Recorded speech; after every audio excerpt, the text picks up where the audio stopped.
Good evening. Welcome to the March 15th, 2022 meeting of the Chappaqua Central School District Board of Education. It is now 7:51. I apologize.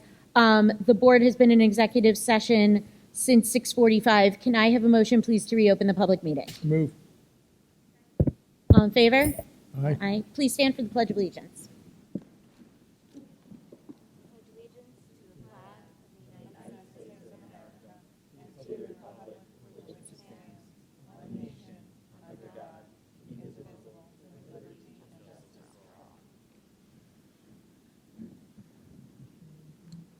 Okay.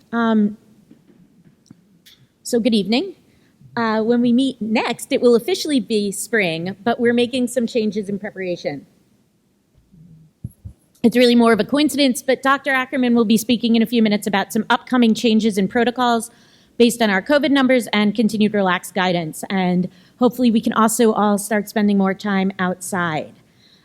We had our first meeting of the Special Education Strategic Planning Committee to begin the work of taking the consultant's report and looking at their findings and recommendations and how to make special education in our district stronger moving forward. Along those lines, you know that at our last meeting, Jamie Adelman was reappointed as interim assistant superintendent for PPS, and which leaves her permanent role as director of literacy for the district open. And as you'll see on tonight's agenda, Carol Bartlick will be taking over that role next year, and Debbie Alsbach will be named interim principal at Grafflin. While I know that the Grafflin community will be sad to lose Carol Bartlick, we know that Debbie Alsbach will do a fabulous job at the helm of the school. And we're really excited to see Carol in the role of director of literacy. So congratulations to everyone involved. We know that changes can be hard, but we are lucky to have so many wonderful and talented administrators in our district. And we appreciate everyone jumping into new roles, and we know we're set up for a great year next year. Tonight, we continue our budget presentations. And as I said at the last meeting, community feedback is built into the process, and we welcome yours. Along the same lines of community feedback, we're excited to announce tonight that as COVID restrictions are loosening, we are planning to hold another round of community forums. We held a series of community forums over Zoom at the beginning of our work around equity, and we think now that we can come back together. It's a great time to host another round of community forums around our equity work, as well as our other strategic initiatives, such as curriculum changes and the special education audit, and the work that's gone on during COVID. What's going on? Where are we doing a great job? Where is there room for improvement? So stay tuned. We'll get more information together either at our next meeting or right after spring break. But we're excited to host these forums in person this time and meet with the community. And we're also planning to organize forums for our students and our faculty to meet with the board. So we're really excited about this initiative and about hearing from our community. And with that, I will turn it to Dr. Ackerman.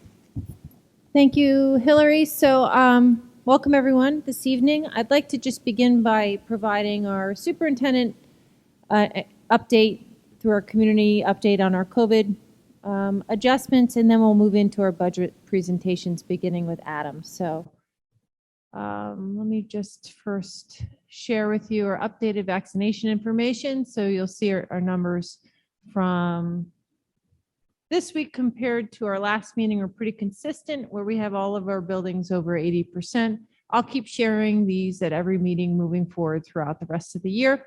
I also want to share with you our positive cases from Saturday to today. We have 3 positive cases in the district and in 3 different buildings. So we also will continue to send these updates at the end of each week through the rest of the school year. So now I'm going to talk about some recommended adjustments that we have moving forward. So the first thing that I'm going to suggest we adjust, which will allow us to make some modifications throughout the district, would be our exposure notification process. So moving forward, aside from the weekly COVID updates of positive cases in buildings, we'll send out notifications if we see a pattern developing in a school district space. So if we have a potential cluster in a classroom or on a bus, on a team of 3 or more cases, that's when we will be sending out a notification. So if we move in this direction then we're able to do the following. The first would be we'd be able to relax all of our social distancing across the district.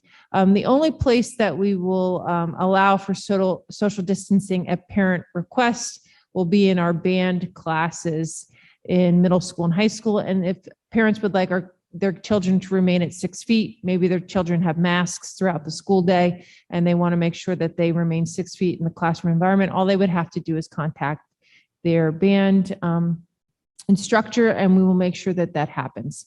In the elementary and middle schools, we're going to go back to regular lunch, but we'll have a process in place for our parents to notify our principals whether or not they'd like their kids to sit socially distanced at lunch, and then we'll make that happen for students. And I'll send out a link and a notification that I'll be pushing out to the community if we're not making any adjustments to what I'm presenting tonight.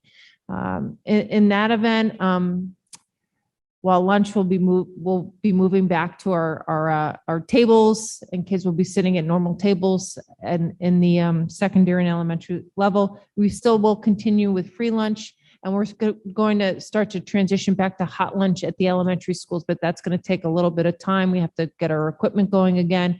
And Andrew Lennon will be sharing with us at the next meeting at how long he projects that to take moving forward to be able to have that program up and running, but we are certainly working on it. We're going to resume our field trips at all levels. We're going to have some different procedures on the buses regarding volunteer chaperones, but our building principals will work that out with our families.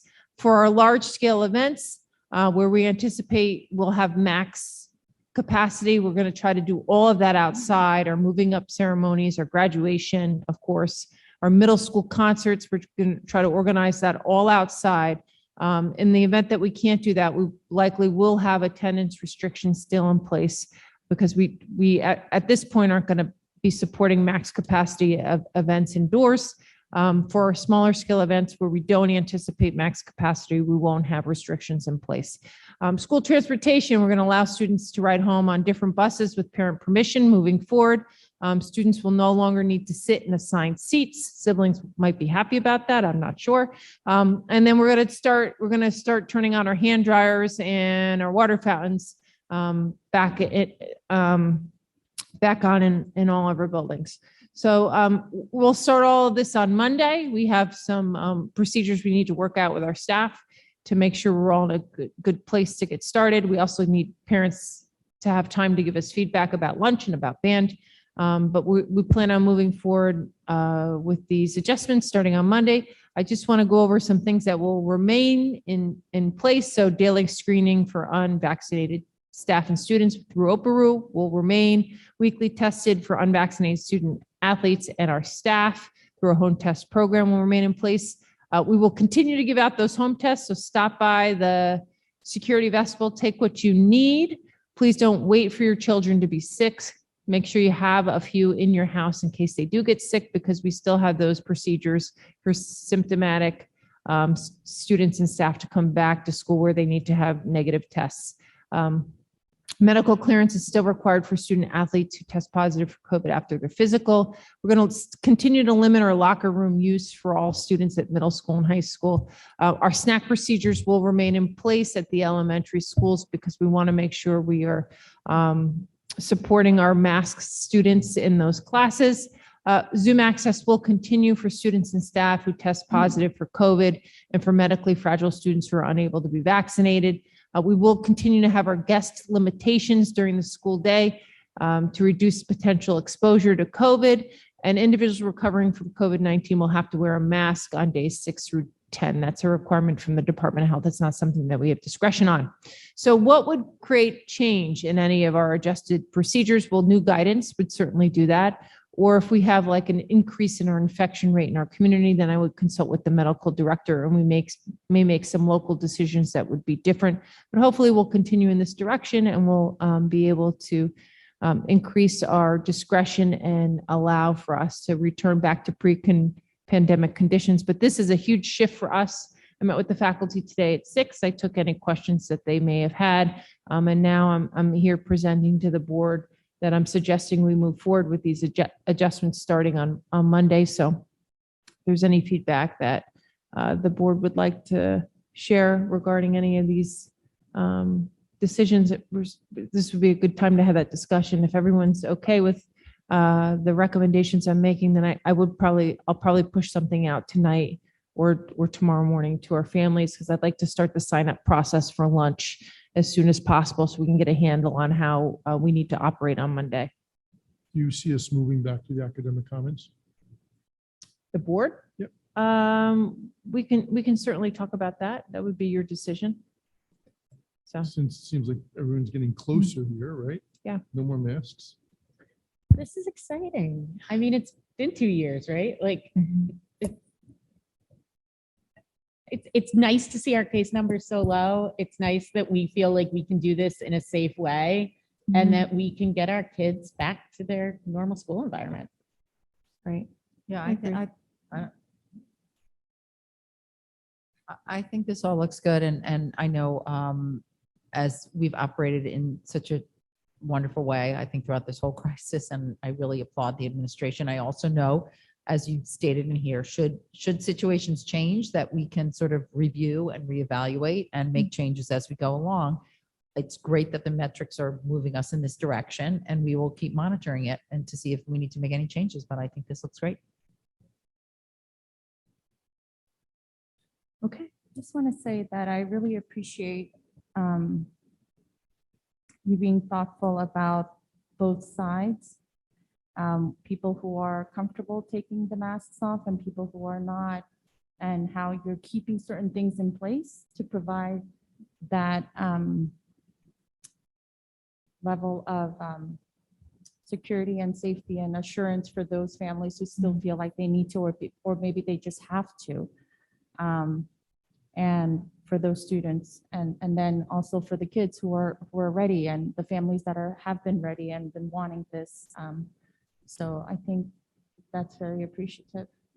Thank you, Kelly. Allison, did you have anything more? No? Okay. All right, so we'll move forward starting Monday. So thank you, everyone, for your support, and I'll send out a communication to our families either tonight or tomorrow morning. I just want to talk with Adam about a few items on the agenda. So Adam. Yeah, so you'll find that there are 3 grants from our friends at the Chappaqua School Foundation on the agenda. The first one, I have to admit, I had to do a little bit of research myself, and it turns out it's a fantastic art project proposed by Amanda McDonough and the art department at Bell on fiber art. I had never searched yarn bombing. I'd encourage you to do it. There's some beautiful art made of yarn that is in public places. And so the Bell School proposed that grant on the left side, 5.4. And then we have a different grant from Grafflin, multicultural toys, supplies, books, multicultural figures. You can see colors of the world crayons and some book materials for the kindergarten crew over at Grafflin. So those are the first 2. And then we also have, click me on forward. We have a garden project, kind of a renovation of the Seven Bridges garden with also some science supplies. They have some aquaponics supplies coming in. And they also have some, they want to create a pollinator pathway. So some pollinating, plants that attract pollinators and things like that. So that'll be a really nice bridge to our sustainability research center up here at Greeley. So that's submitted by Danielle Demi. Just to reiterate our congratulations to Carol and Debbie, and to thank them for serving in these interim roles. And thank you, Hillary, for mentioning that in your president's report. We will have a press release that we'll be sending out in the morning to everyone in the community, because Carol's role is district-wide. So thank you both to Carol and Debbie. And then that is all we have for the superintendent update. So we're going to transition now over to the curriculum and instruction presentation. So thank you.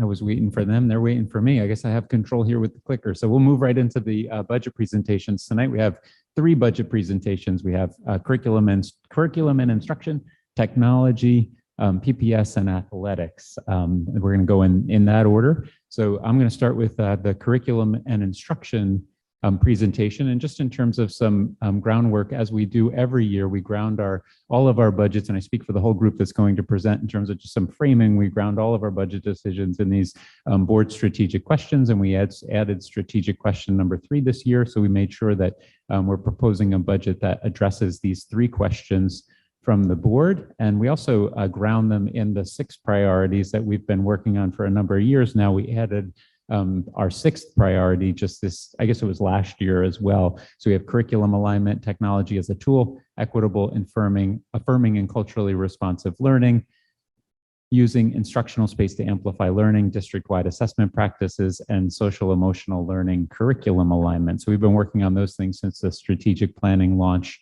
of 4 years ago.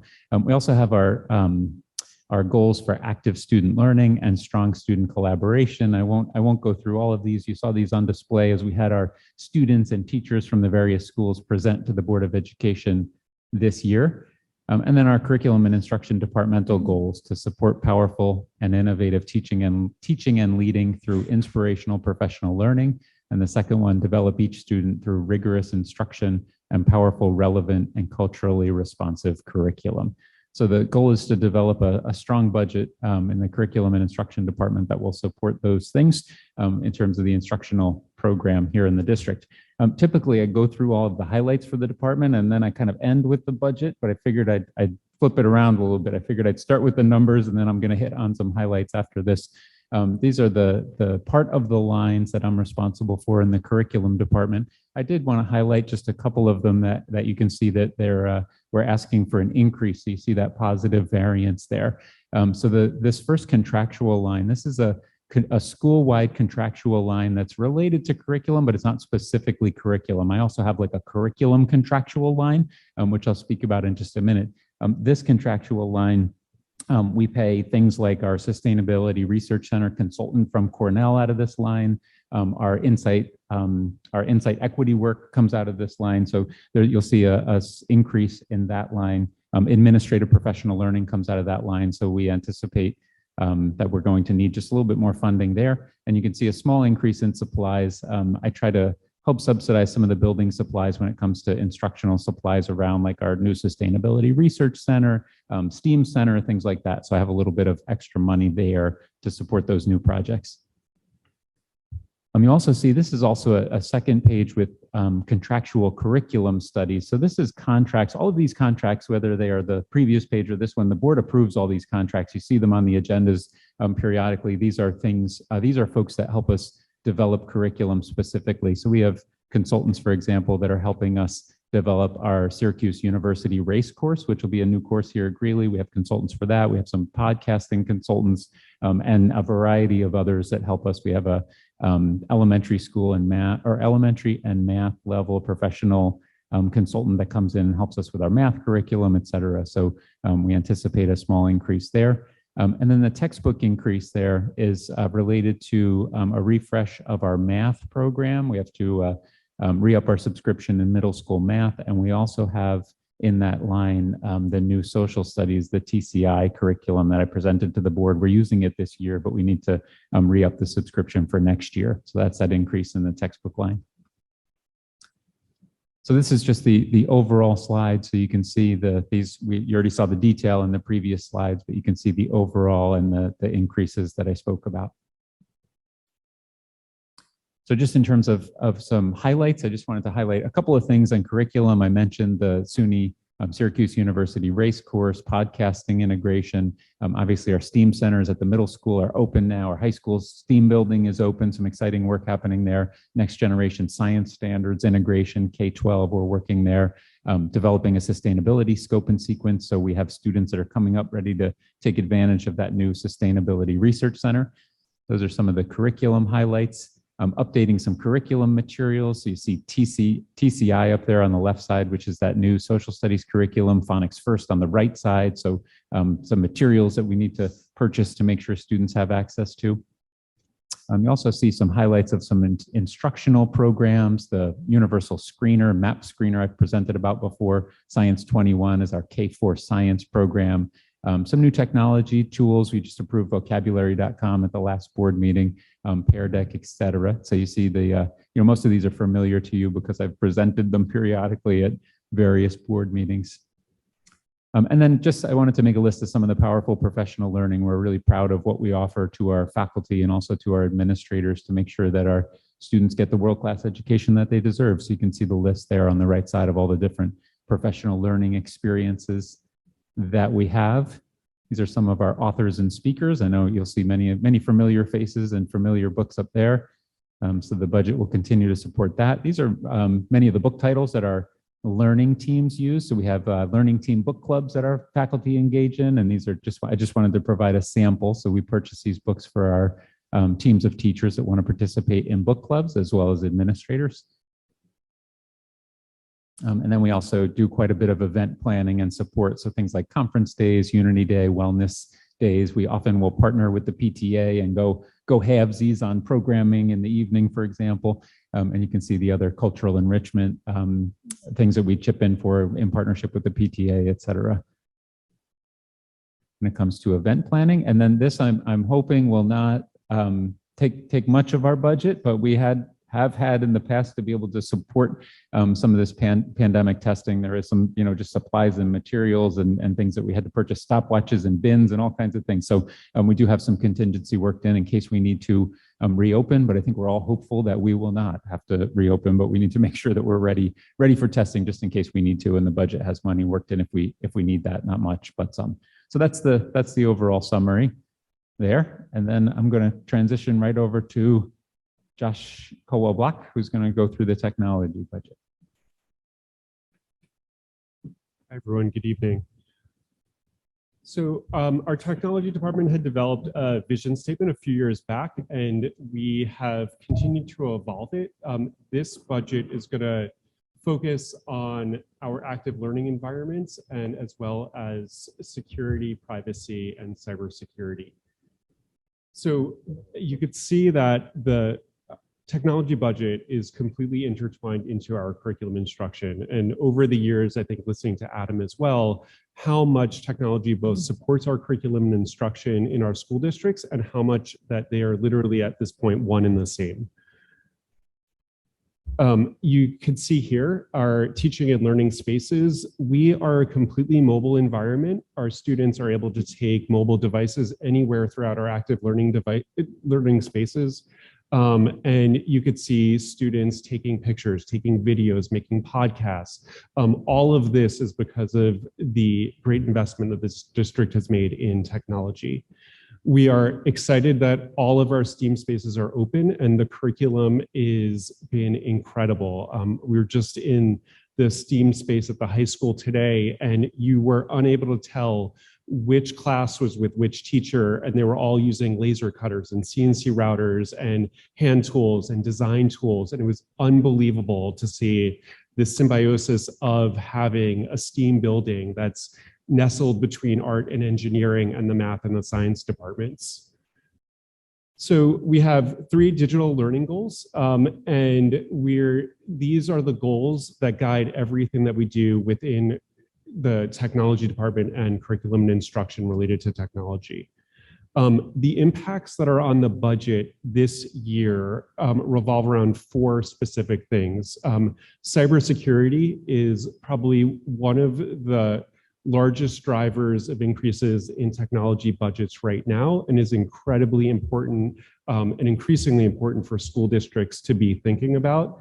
Education Law 2D compliance is still an increasing piece of the budget. We're at a place where we're going to be refreshing devices at our schools. I'll talk about that during the next piece of this presentation, and also what infrastructure upgrades we're going to be making into our school district. So in terms of cybersecurity, we are at a place where we need to have 24/7 managed support for cybersecurity in our school district. And we went out and have done significant evaluation of services. And we came across this company called Ponderance, which actually partners with our tech services company, Axure. So the partnership between Chappaqua, Axure, and Ponderance are going to give us this 24/7 coverage of security and manage response and also monitoring of all of our network nodes and any updates. So the example that I want to give, I woke up this morning and saw 2 emails, one from Apple that was at 2:30 in the morning about a vulnerability, and another one was about our backup service, about a vulnerability that needed to be updated. These happen on a very regular basis and on a daily basis. Anthony and I wake up, it's usually our first text message in the morning to each other, and to make whatever patches need to be made. Ponderance is going to be monitoring all of this work with us, and at 2 in the morning would put the patches in place. So this service, and also hypothetically, let's say we do have some sort of issue or cybersecurity incident, they will immediately be able to react and take care of the situation to provide as little damage to our network as possible. And this is something that we feel is truly necessary with everything that we're reading in the paper about cybersecurity in government agencies across our country. Sure. So this may be a really silly question. I confess this is not an area I really understand.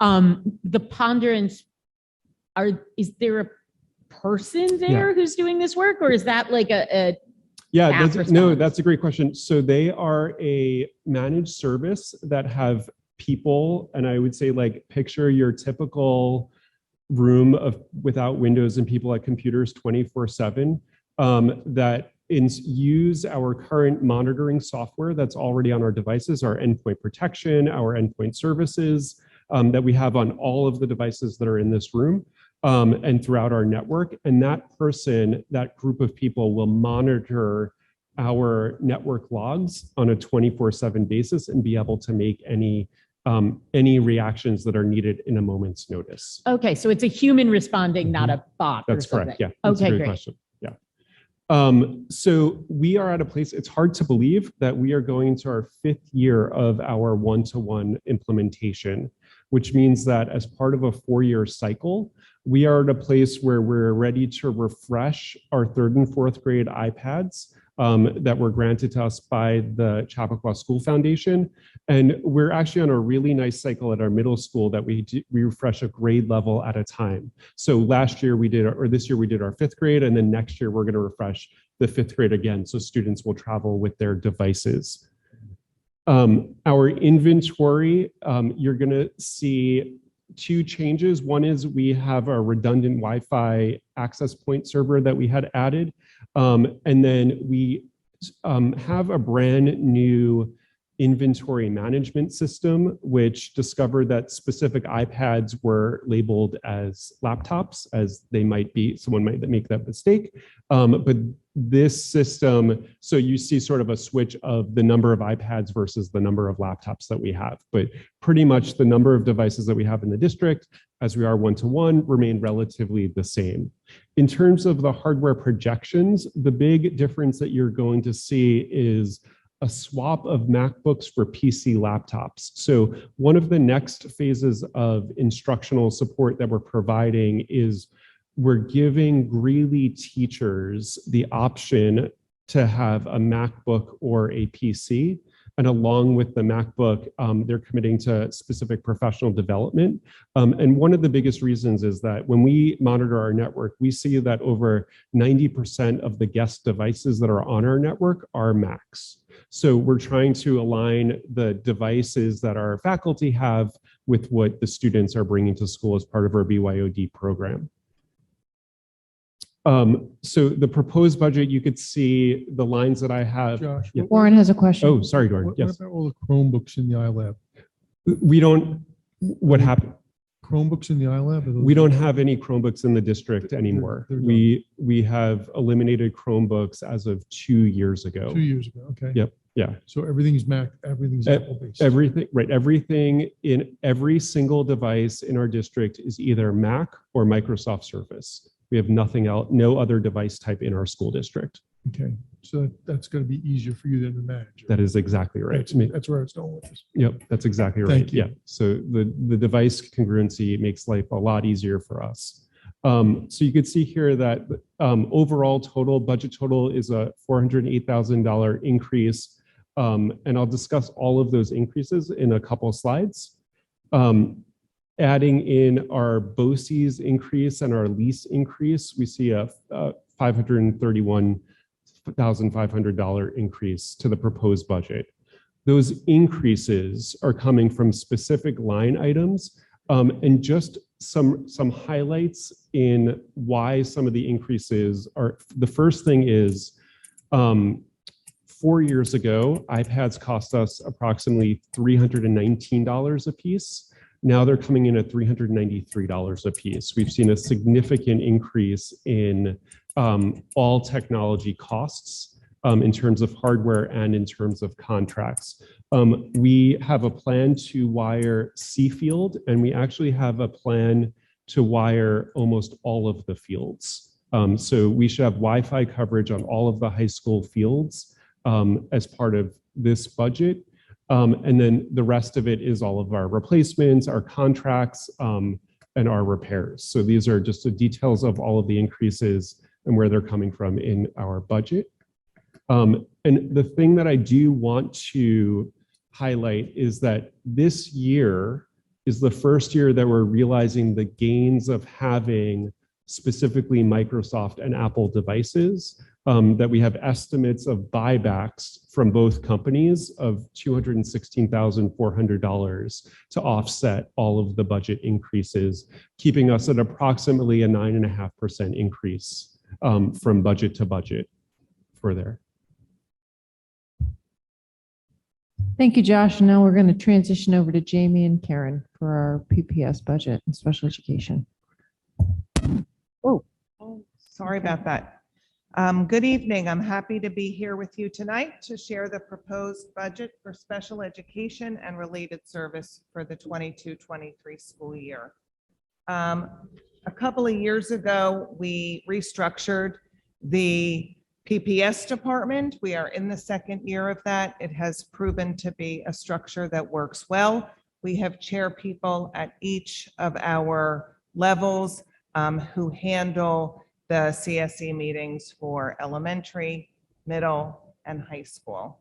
And we also have Karen Smith as our Director of Special Ed, who is beside me for tonight's presentation. Can you go back to that chart, please?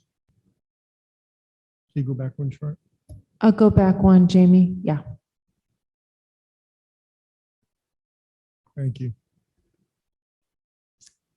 So are you ready? Yeah. So we as a school district continue to be committed to inclusion.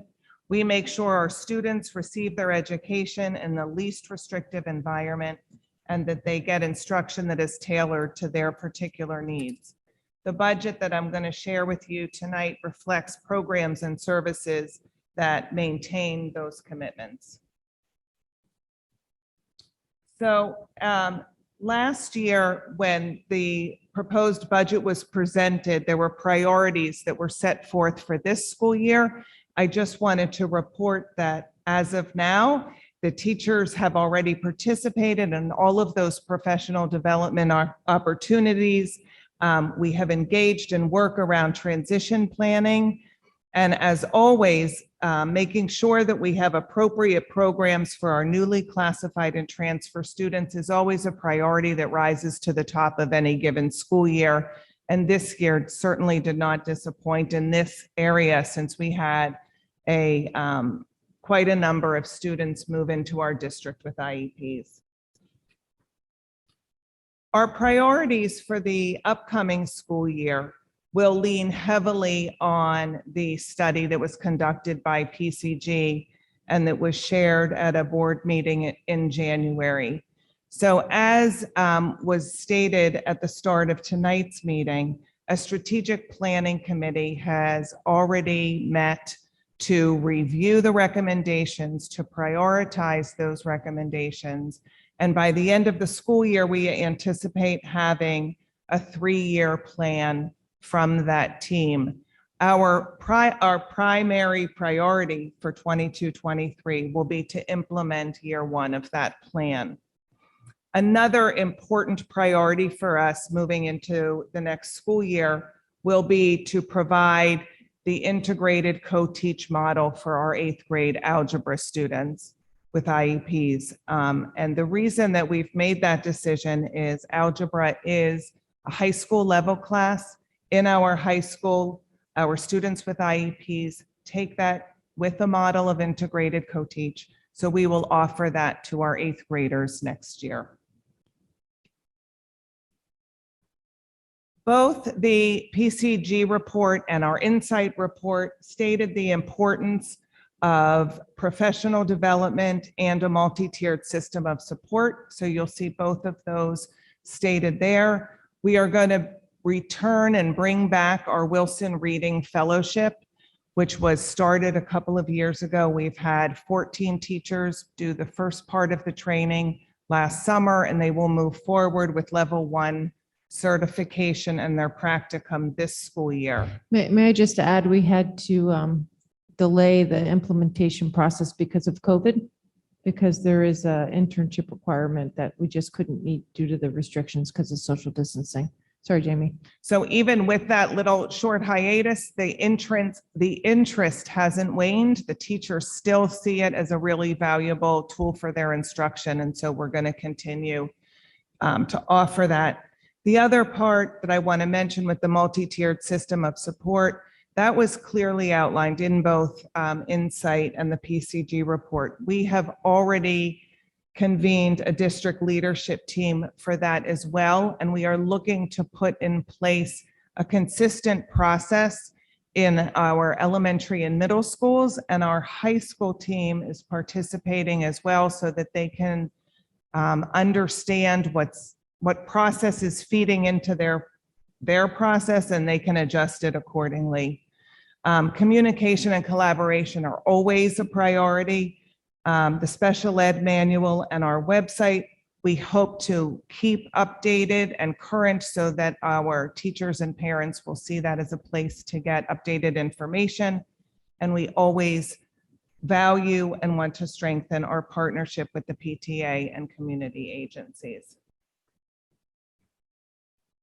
So here you'll see our classification rates, and there has been no statistically significant change. We're pretty stable. We are well below the New York State average. You'll notice that we don't have similar district data because the state isn't providing that on their site for us anymore. So that's why that's missing from the middle to the end 2 columns. So this slide shows how our students with IEPs are distributed amongst the 13 classification areas. Again, it's pretty stable. The one category that you'll see some increases is other health impaired, and that's the classification area that provides support for students with ADHD or other health issues that impact them accessing learning and education. One last thing to share with that is all of the data here tonight is based on BEDS data, and the data collected on BEDS Day, which is the first week of October. As we mentioned, I think Christine mentioned at the last board meeting, we had a lot of students move in with IEPs. So many of them aren't reflected here because some did join us after that October date. Can I ask a quick question with Sure. the previous slide about not having the statistics that the state's not sharing any longer? Is that a recent development? Do we know why? And is that data is there a reason behind that? Or do you sometimes reach out to compare with other districts if that data is not available? So we could, if you're interested in comparative data, I'm happy to reach out, but I don't know why they're not. They just Okay. said, we spoke to the person at the state also, and they said they're just not posting it anymore. Okay, thank you. But I'm happy to, if there's an interest in that, I'm happy to provide it. So the next slide is our slide to celebrate, and it's our slide that really shows that our commitment to inclusion that I talked about at the start of the presentation. We have 88.5% of our students that are getting their instruction and their program in Chappaqua and in the classroom. compared, again, we don't have the similar school district information, but again, much higher than what's offered around the state. So we have, again, thinking about Beds Day data, we have 346 of our students in district, and we have 21 of our students receive their program out of district, and we have 1 student who receives her program is homebound. Those students who are placed out of district are in programs such as BOCES, other programs in other public schools, approved, state-approved private day schools, or in residential placements. So that just says where those 21 students are. The main components to the special ed budget come from these 5 areas. Contractual services, which might be the contract that we have with the teacher of the deaf, or a contract that we have with interpreters for students who need sign language translation, or any of those services that we don't have people here to provide and we have contracts with. The next category is salaries, and while you won't see that reflected in the item by item budget that's coming, certainly the special ed teacher salaries and related service provider salaries are a part of that. We also account for our tuition for out-of-district placements, transportation to and from those placements, and our extended school year program, which takes place during the summer. So here you have a line-by-line accounting of those 5 areas, actually the 4 areas that I just discussed, and all of our costs are really driven by programs for students. This is the one that I find a little complicated. So we have 3 primary funding sources, and some of them have some complicated psychometric formulas. The first, though, the IDEA Part B grants, are non-competitive grants. So the amount is set by the state that we get each year. And they're really 2 different categories, one for school age and one for preschool age. So if you look at the numbers, there really isn't any significant change there. And then the state aid, which is a more complicated formula, I'll share on the next slide in more detail. And the third, which is Medicaid reimbursement, is really about the district getting it reimbursed for services that are that of our Medicaid eligible students. And so we have a process in district where we go through to get that reimbursement. And as you can see, it appears a little bit low, but we are in the process still of getting reimbursed for some of those services. So between now and the end of the year, that number will increase. So for the state aid reimbursements, for our students who are placed in state-approved private school programs, we receive 60% of the state-approved rate, which is much less than the actual cost of the program. And that same number is for the residential programs, but for the residential program, it's the day program only. It's the educational component only and not the residential part. And then for the approved public school placements and BOCES, it's a formula where that they calculate with different aid costs and pieces that can be really complicated to understand, but don't amount to the full amount of that placement as an aid for the district. And then our extended school year, again, which is our summer program, is 80% of the allowable expenses based on the state approved rate. So it's not on the actual cost, but the rate that the state approves. And then we can get 80% of that. But we don't, right?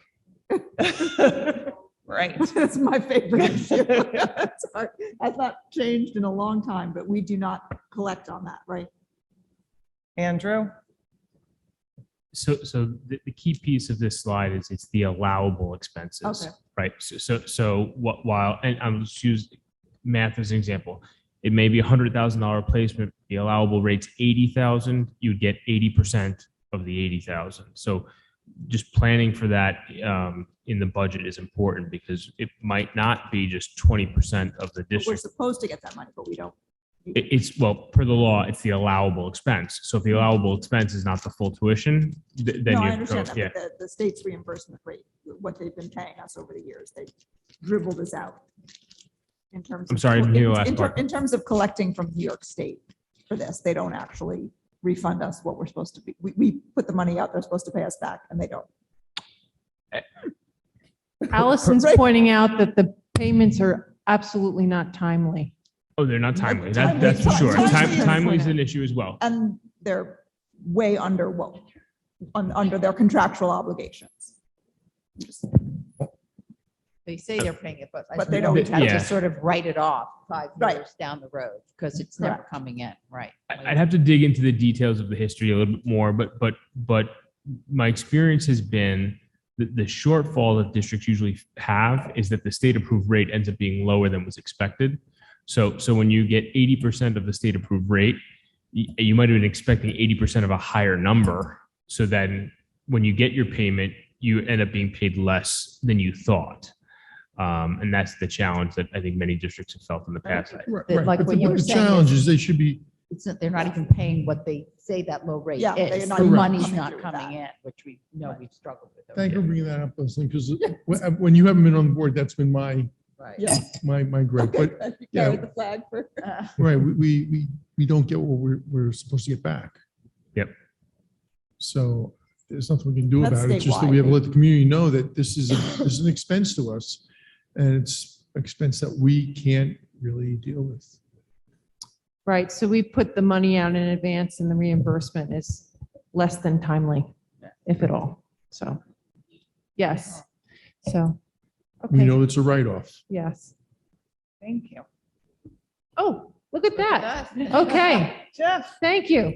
All right, so now we're going to transition to Jeff Curtis, who I have a- will I have go a- over the I have a quick- athletic budget after I have a Warren's quick question. And I Sure. don't know if it came from Adam's presentation, because you were flying through, which is good, or Jamie's. I know you mentioned Wilson. Do we still we still working with OG or Gillingham? Go ahead. You want me to answer? Yeah, go ahead. So we still have, our phonics program in K2 is an OG-based program. Okay, Wilson is also, it's based on the same philosophical foundation. And Wilson is really an intervention program for third grade and up. So it's not a whole class program. It's really purely an intervention. but so we're using both. We use both. The Perfect. phonics first is whole class and then the other is an intervention. Thank you, Jamie. You're welcome. Okay, Jeff, welcome. Hello, everybody. Sorry about that. My name is Jeff Curtis. I'm the new athletic director for the Chappaqua Central Schools. Thanks for having me. And my first budget presentation. Very excited. Okay, here we go. So as you look at the process here, you can see the flow chart for the various components in our realm down there, from our fields and facilities to our staffing to our coaching setup that's just gotten underway. We're very excited. We got in day 2 with the nice weather. Coaching has been an important component here, obviously, for a long time. And especially in light of some of the challenges at finding quality coaches, I'm very excited to say we are fully staffed for our spring and again, underway. So as you look at the academic programs that our students are experiencing on a day-to-day basis from K-12, our goal is to support the development of these students in all of our different activity spaces in ways that help them throughout the rest of their days, both during and after the school day. You can see our staffing levels, which will be consistent for next year in all of the different buildings, both on the health education side of things and the physical education side of things. The state came up with a new set of standards in 2020, and we've started implementing that. It was already underway when I got here last summer, and we're continuing on with that. You can see we're in phase 2 of building capacity, and our goal is to be at full implementation by the fall of 2023. In terms of our health and phys ed day-to-day, the way that our staff members are working to improve, we have weekly department meetings. There's collaboration at all the levels. We've got working with Adams PD team across the district, teacher-led workshops. We've got another session on Friday for multiple components. And the exciting part is that we are looking at and working towards, and have been all year, that return from pandemic PE, which was such a challenge for so many people. One of the things that I was excited to re-implement is our enrollment and involvement in the BOCES PE and Health Symposium that our faculty members can participate in, which is exciting. Our athletic programs, I'm excited to say, many of you know, we've already been at a board meeting for our girls state champs, and I'd like to maybe not here for the first time publicly, but announce that the boys repeated that feat, not only at the state level, but also federation, which means that not only were they the best public high school at Ithaca that weekend, they were the best public and private school. So that's very exciting. And they'll be back next week, I think, for that. So that's all exciting parts of our program. And you can see right here, here's the new gym floor logo as we endured a brief hiatus from being able to use our 2 high school gyms, or at least 2 of the 4 spaces are indoors. But our athletic program, our goal is student involvement, obviously, especially after COVID sort of quashed a lot of different things. We're working on that community spirit. I'll talk about that in a second. And one of the things I mentioned the other day at our parent meeting for our spring sports is the idea of our students becoming self-advocates for ourselves. There's so many valuable things about our athletic program, and that's one of them. You can see this is a photo of the return to homecoming in person. We're having a bit of an orange out there in the upper right, but it was a very exciting season, both in the fall and in the winter. But our goal is to continually redefine and redesign our practice. That's with our coaches and our athletic programs. I like the idea of competing with honor and humility. That's an important part that I think we want to have for our student athletes. I think our return to athletics this year, I think, was really one of the best in the entire county, with very minor interruptions. Some of our opponents were not as fortunate, so I think that went a long way. And then again, finding roles for so many of our students who perhaps might not fit into a traditional athletic role. That community engagement that we were talking about, some of our athletic spaces have become event spaces in different capacities. The pep rally returned. You can see the freshmen welcome there to the class of 2025. They were outside in the bleachers and sort of getting to experience the whole campus. The cum laude ceremony, the spelling bee, we're going to look forward to the spring acting, right? The comedy is going to be outside. Very excited. We're thinking of implementing a new thing, the Greeley Zone. We did that in the fall. We're going to do another event, this time more of a springtime homecoming, calling it the Greeley Games. So there's all kinds of things that are happening out in our athletic spaces, and I think it's very exciting. The next to last bullet there, you know about Local Live. I think you might know a little bit about our huddle service that we use, but we've also implemented a new audio service that allows us to never have to worry about the music that's getting played at our events. It's something that I really enjoy having. So that community engagement, I think, is a big piece, and I've really enjoyed that so far. This is the changes to the budget, and you can notice that there are a few changes. One of the things that we're bumping into, which perhaps is not surprising, is facility cost increases. Our ice hockey facility, for example, jumped up considerably, and you don't always know those things until you start getting bids. So we've encountered that and planned for it in a couple of different spaces. We have some other components where our costs are rising, and we're trying to balance that in other components and other areas of the budget. Josh mentioned the C field. That data availability out on other spaces on our campus is going to provide Jeff, more community access. Yes. Hi, Warren. What other spaces are you looking for ice hockey? Well, Brewster Ice is the main spot that Right. that increased, but hockey's always a challenge for costs. And I don't know a district that doesn't bump into first availability. And then you're sort of at the mercy of the budget that they come, forward with. It could be, and the jump was substantial this year. I think we went from 20,000 to 27.5. So is Brewster, things like is that. Brewster the only game in town? So to speak? No, but access is one, it's close. And again, our league alignment sometimes dictates where we're going to end up playing as well. There is one other spot that we're taking a look at that might alleviate some of that cost as well. Okay.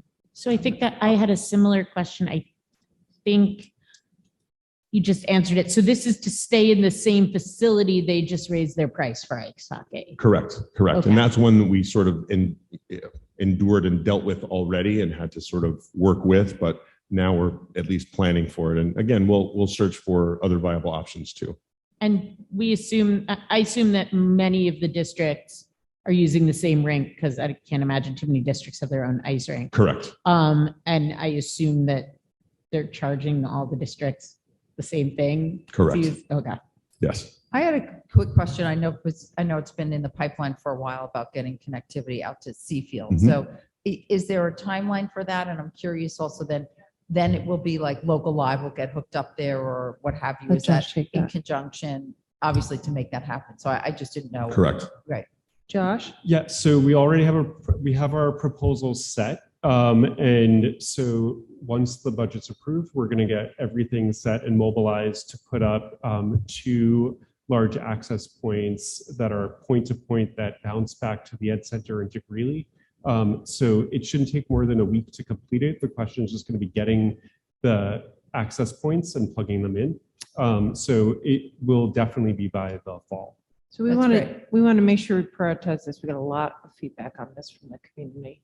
A lot. I couldn't hear. I'm sorry. We had a tremendous amount of feedback on this network connectivity up there. So I want to thank Josh and Jeff for figuring this out, but we needed a budget for it. It wasn't something we could simply add on. I know. I So- knew it was costly, but it Mhm. would really expand, obviously, our capabilities out Right. there. And I know it's been a while. So thank you for finding a solution. It's much appreciated. Yeah, it's one of the favorite fields. The kids really like the C Yes. field, the intimacy of being so close. So it'll be nice to have that. And The other part about it too is good, Rip, There thank you you. go. We had a lot of feedback about, wanting to be on competition field so people from home can view the game. So now this kind of equalizes both fields. Right. So it allows, not that it allows for more flexibility, but it definitely increases access for people and in terms of our scheduling helps us so that parents can still be involved and watch their kids if they can't necessarily be here. So Right, I know it was a lot of jockeying to get on the field where there Yeah. was local live, et cetera. So to expand that is just fantastic for all the families, which is great. So thank you. agreed. So maybe at this time, if Adam could just switch back up, if there's any general questions about the budget that the board have based on the presentations tonight that haven't been answered yet, take an opportunity to answer any additional questions. I don't have a, And just for the community, these will all be posted online, so you can review them at your leisure. Go ahead, Kaylee. Go ahead, go. I don't have a question, but I did have a comment. I just wanted to say that in all of the 3 presentations here, the proposals, I noticed that each department had their own set of focuses, and I really appreciated that because just the last one in the athletics department, I didn't play a lot of sports growing up. I didn't have opportunities, or some might say I didn't have the capabilities, but I did not, and I think it's different as a mother now, and as an educator myself, also to see and value the athletic program, and just in your department focus, saying that compete and participate with honor and humility. That just resonates with me in a lot of ways, and in the way I want to be, in not just in sports, because I don't play any sports, but in all the areas of our lives, and then also involvement. And it might not be the way that you're, the same sentiments, but finding roles for maximum participation. I think it's always tricky to figure out how we can incorporate people and include students or even parents and community members to participate in a meaningful way. And I realized that participation doesn't just come in, you being the starter, you being the MVP player of the basketball team, right? It can be you're sitting on the bench, but you're part of the team. And you might not be contributing much in the final championship game because you're not there yet, but you contributed all season in some way, shape, or form. And I think it touches students, it touches parents. I mean, it's one thing for a parent to feel like, okay, my child is the MVP, but then, another parent could feel, I'm going to sit here and cheer for my child's team, even though my child will not get 10 seconds of playing time, but that's okay. And I think that teaching that to our student athletes is really, really important because it also shapes them as human beings going out into this world and going out into different classes and doing things. And I just wanted to acknowledge that piece right there because I think it's really important because children, they feel things, and no matter where you are, the coaches, the teachers, the faculty, the parents, the other families, the parents of your teammates, right? Cheering for you no matter what. I think it's just an incredible experience, and I'm sorry that I didn't have that as a student athlete. Thank you, Kaylee. I was going to say that I really think, and I appreciate Jeff carrying on the work that we did with strategic planning for the athletic department a couple of years ago. And I know that like Jeff has done this and worked with the boosters to really incorporate leadership positions for our student athletes, having, the nutrition webinar, et cetera, like really making it a full-fledged part of our curriculum and how all about profiles of our Chappaqua students, and that has folded in really nicely, and that was a real effort. And I appreciate the work that's being done there because you really see it. You see the changes and the expansion of our curriculum and our opportunities, even like the whole press box and everything. So you have kids who maybe aren't athletic, but they're part of the game and they're announcing, and it's been really fantastic. So thank you. I just think it's really exciting. Thank you for sharing that, Jane. I also would like to connect to what you're saying by sharing that the presentations tonight are all grounded in strategic plans. So there's the district strategic plan, there's the athletic strategic plan, and now we're working on the special education strategic plan. And it's really important that we have processes in place like this to plan within our district because these are areas that are very important to members of our community, and we have to make sure that our work is representative of what our community identifies as our targets for us to be planning around and working towards to improve our overall experience here for our children. And I feel like our administrative team and our faculty with our board support really has focused in how we move forward with all aspects of our curriculum because of our commitment to those processes. So I want to thank the board for engaging and work with us in this way so that we can respond to needs that we identify collectively as a stakeholder group as we represent our community and our students moving forward. So thank you for that. Are there any other additional questions or comments? I wanted to ask Adam about the SUNY race course and why it's SUNY, and I just wanted a little more information on that. I meant to ask that earlier, sorry. Yeah, so most people are familiar with like advanced placement courses, for example, that go through the College Board. Right. Another avenue for students to get college credit while in high school is like a concurrent enrollment course. And so there are some universities that offer courses that you can teach in the high school, and then a student can get credits from the university. So Syracuse University has the opportunity to offer SUNY. It's really a racism, classism, sexism course. And we're working with a partner district who's been teaching this course for quite a while. And we've actually hired a few of their teachers as consultants to help coach us through the curriculum development. So we worked through this entire year through a process of visitations, curriculum development, and hope to launch that course soon. So it's going to be an exciting opportunity as an elective course that'll run through at Greeley through Syracuse University. I remember, and there was like SUPA and Is there that- were is other this the things. same as SUPA? Right, is it the The same same as SUPA? program? That was Sup- my question. Yep, SUPA is Syracuse University Project Advanced, it stands for, and it is the same as SUPA. Yeah, it's a Syracuse University course. Yep. Oh, okay. So I just didn't know if it was a different name or what have you. I got it. Okay. Yeah. New course, same program through Syracuse, but we offer other like Syracuse University Forensics, for Right, example, yeah, things. right, Yep, right, yep. okay. Great. Okay, thank you. So our team will stay here through public comment in case there's any comments that members of the community want to express on what was presented tonight, so that can help inform our planning moving forward. So thank you. And that concludes the superintendent's report. Great. Thank you all so much. These were 4 very thorough and comprehensive presentations, and it's really good to hear sort of the thinking behind the numbers. The numbers obviously are sort of the brass tacks, but it's really useful to hear sort of how these numbers were arrived at and what they mean on the day-to-day for our kids and our schools. So thank you. So that brings us to committee reports. We had a policy committee meeting. Do you want to speak to it? Go ahead. Okay, so we are in the process of revisiting 6085. Is that it?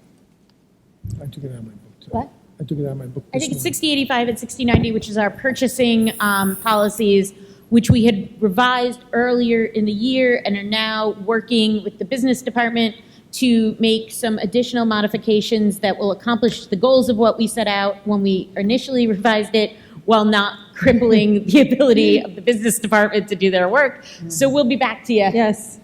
shortly, but that's what's going on in policy. And the communications committee is meeting this week. Yes, we are meeting Thursday morning. With our advisory committee, Right. yes. And there was a meeting last week I was just going to mention with the Horace Greeley Scholarship Fund. And we can mention again next week because the benefit is coming up. They have their benefit every year, obviously, to raise money to help our Greeley kids go to college. They did move the benefit to a virtual benefit this year. I know that was not the easiest decision. It could have been in person. There would have been certain restrictions, and they voted to move it virtual. But the big benefit of that is that it is moved a day earlier. It's on a Thursday evening, and they are going to open it up to the entire community to be a part of and watch this virtual benefit, whether you donate or not.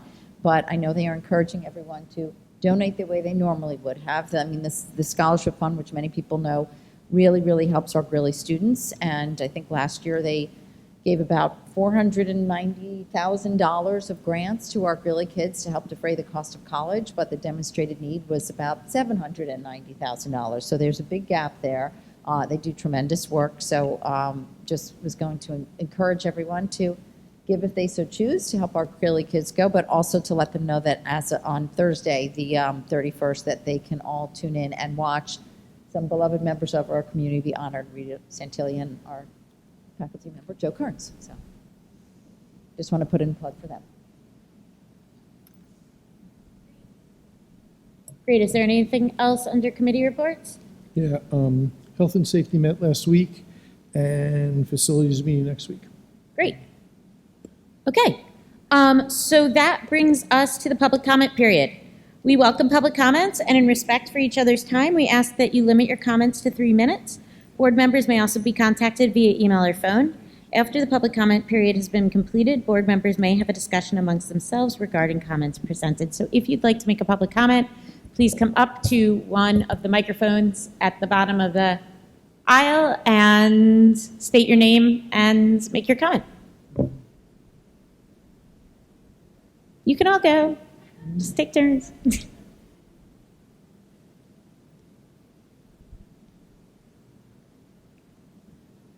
Hi, good evening. I'm Can you back. can you please speak up? Hi, how are you? Good to see everybody again. I know I was up here 2 weeks ago at the last meeting, and as I introduced myself that night, my name is Kristen McGinty, and I have 4 children in the district, 2 at Bell in 7th and 5th grade, and 2 at Grafflin in 3rd and kindergarten. I'm back to continue the conversation about the 8th grade math curriculum. My oldest child is a 7th grader, and I had no knowledge of the 8th grade math curriculum until hours before the last Board of Ed meeting 2 weeks ago, when I was informed by a friend, not by the district ever, what would be expected of my child next year, which brought me to speak to you that evening, and I'm back again. Since then, I've reached out to other parents to discuss the curriculum, and I assume many with the current 7th grader as their oldest, which is the case for me, were unaware of the rigorous math expectations for next year as I was. I was met with a mix of people who had no idea that the model existed, some who had vague understandings of what it was, and some who had firsthand experience with the model with their older children. As I mentioned last time, I believe first and foremost in the human element of all of this for the kids who will struggle. The district should be thinking the same way. I've reached out to friends across the county, and currently no one has a one-class model in the 8th grade. Though I briefly adopted it, they resumed back to the 2-class model this year, and the response from everyone when I asked why this was the one-size-fits-all model simply does not work for students. It's not equitable, especially in math. I want to share with you some of the feedback I received from parents on the curriculum.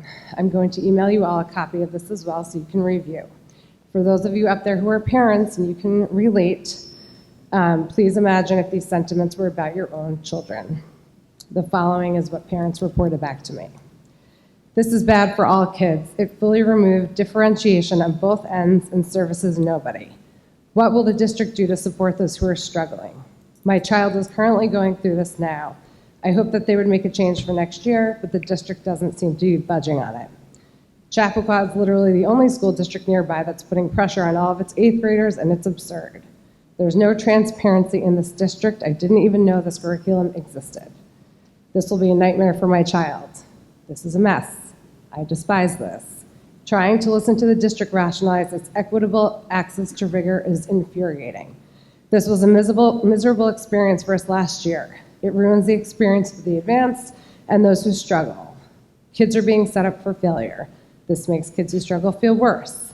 What will the resources be for those kids that struggle and not depending on parents to get tutors? It makes me so mad. This is not okay, especially for the mental health of kids that struggle. Yes. Okay. I will email you all of this, but I just wanted to share with you feedback because I thought it was really important and valid for you to hear true experiences from parents, from children. I will email you the rest of my letter. Just hoping you can all reconsider the implications of this for our kids. I think we're doing them a huge disservice. Thank you.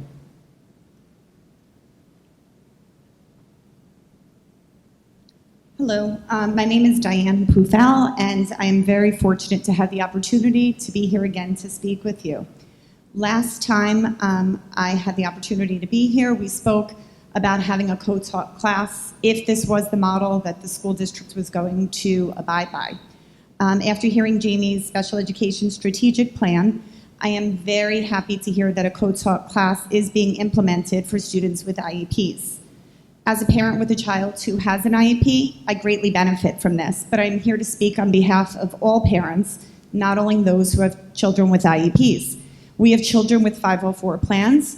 We have children who are not currently being assessed yet or evaluated who will come around as the expectations increase for them. In Adam's report, he stated one of the highlights that 8th grade algebra is a highlight for our community.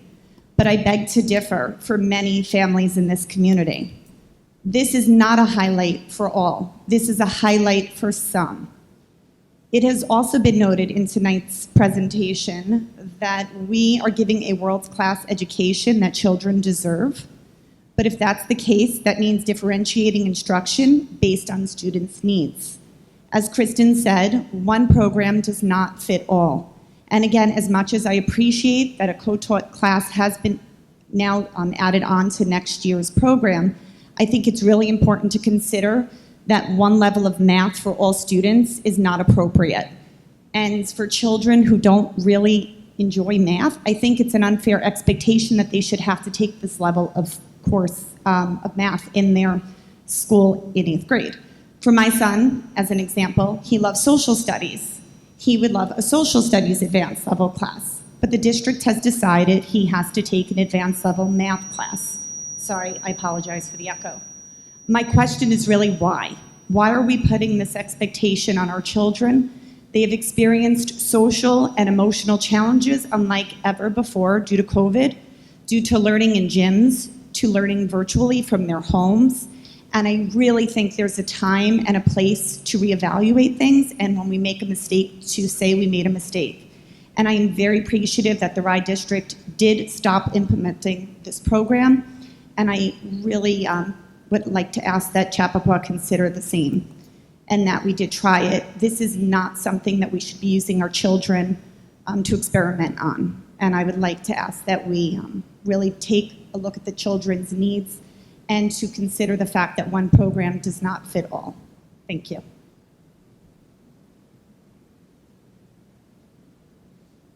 Hi, I'm Kendall Sandlin. I'm back again. Just to echo. Can you what- please speak into the Speak microphone? up. Yep. Hi, I'm Kendall.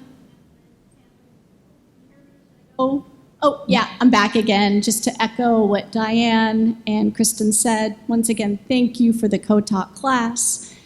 But I agree with what they're saying. We put out a petition. It's 24 hours ago, we put out a petition to go back to the old math model of the split class for 8th grade of the 2 Math 8 and Advanced Math. 24 hours ago, we put out the petition. So far, we have 111 signatures. These aren't bots. My 21-year-old suggested she could get me thousands of signatures. She suggested she could get me bots.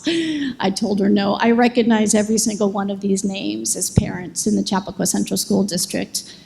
One of the comments was signing because my kid really suffered through 8th grade math, and I don't want my youngest to have the same horrible experience. They feel defeated when they can't keep up. I saw the presentation from last year. I saw that we're committed to inclusion. I think that's fantastic. But I saw that one of the ways we were going to support the kids to keep up in algebra was AIS.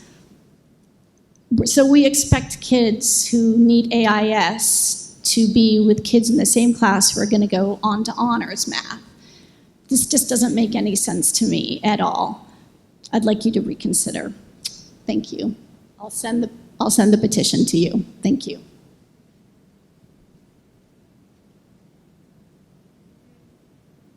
Are there any other public comments? Okay, that concludes our public comment period. Probably help if I didn't turn off my microphone. That brings us to approvals and ratifications. Did anybody on the board want to respond? Okay. Can I have a motion, please, for 3.1 and 3.2, which is accepting the minutes of the March 1st and March 2nd, 2022 board meetings, respectively? I move 3.1 and 3.2. I'll second. Any questions or discussion? All in favor? Recommend 4.1 instructional as presented. I will move 4.1 as presented. A second. Any discussion or questions? All in favor, please say aye. Aye. I recommend 4.2 non-instructional as presented. I'll move 4.2. I will second. Any questions or discussion? No. All in favor? Aye. Okay, that brings us to the consent agenda. The use of the consent agenda permits the Board of Education to make more effective use of its time by adopting a single motion to cover those relatively routine matters which are included. Any member of the board who wishes to discuss individually a particular piece of business on the consent agenda may so indicate, and that item will be considered and voted on separately, thus preserving the right of all board members to be heard on any issue. So I'm going to start, and I'm going to move that we remove 5.12 from the consent agenda. I second. Any questions or conversation? All in favor? Aye. Aye. I'm now going to move that we table item 5.12. I will second. Questions or discussion? Okay, all in favor? Aye. Okay, so that's 5.12. Then, can I have a motion to take 5.15 off the table? We tabled this at the last meeting. Do we need to take it off? This is the tax certiorari proceeding Yes. that we got an email on.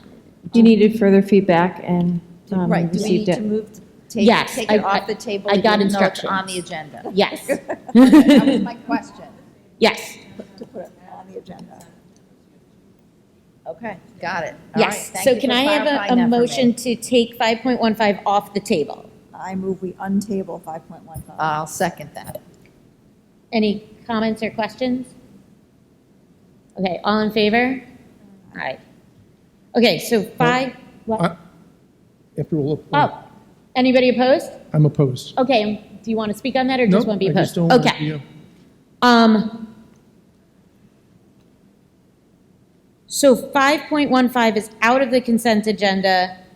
Why don't 5.1, no, I'm sorry, 5.12 is out of the consent agenda. 5.15 is now back in. We have to add it. Oh, we have to add it. So let's not add it. Let's just discuss it separately because Warren was opposed to untabling it. So let's just leave it off the consent agenda and we'll come back to it after we deal with the consent agenda. Does that work? Works. Okay. Okay. Good. All right, well, that's easier, actually. Then we don't have to take it out again. Okay, so it's got Sorry to be complicated difficult. tonight. Okay, can I have a motion then for the amended consent agenda, which is items 5.1 through 5.11, and then 5.13 and 5.14? I move. I second. Any questions or discussion? All in favor? Aye. Okay, then I will move 5.15. I will second. Comments? Discussion? Do we have to go first? No.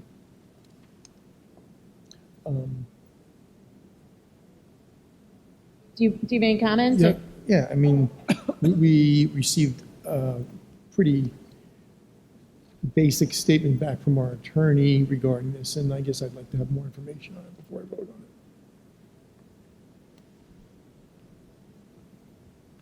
That's it. So do we want to vote on it? Do we want to retable it and ask for more information? Why don't we, You can I vote. mean, we're not the lead agency, so.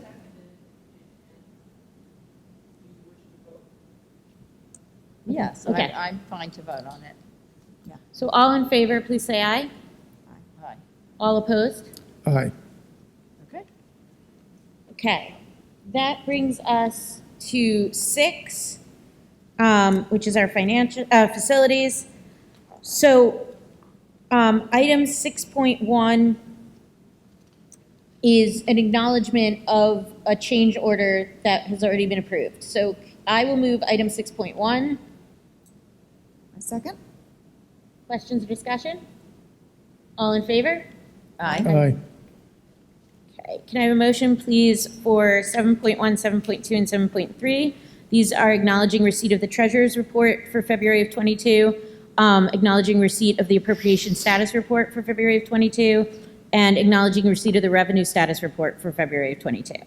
I'll move item 7.1 to 7.3. A second? Questions or discussion? All in favor? Aye. Okay, that brings us to notice of future meetings. Our next meeting is Wednesday, March 23rd at 7:30. Unless advertised, we will be back here. If that changes, we will leave a note. Don't have a better idea. We will continue our budget presentations. And then the next meeting after that is Wednesday, April 6th, also at 7:30, which is the planned budget adoption. It is now 9:12. Can I have a motion to adjourn the meeting? I move that we adjourn at 9:12 PM. My second? All in favor? Aye. Aye. We are adjourned.